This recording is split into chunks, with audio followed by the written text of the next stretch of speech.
മനസ്സ് നന്നാവട്ടെ. എൻ്റെ പേര് ശിവപ്രിയ. ഞാൻ ചിഞ്ചേരി സ്കൂളിലെ NSS വോളണ്ടിയർ ആണ്. ഞാൻ നിങ്ങൾക്ക് ഷാർജ എങ്ങനെ ഉണ്ടാക്കുമെന്ന് കാണിച്ചു തരാം.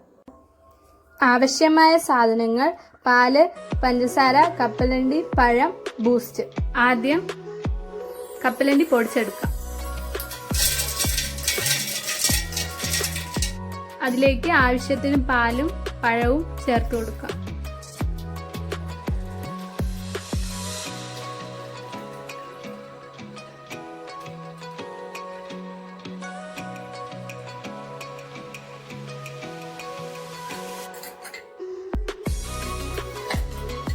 ബൂസ്റ്റ് ചേർത്ത് കൊടുക്കാം.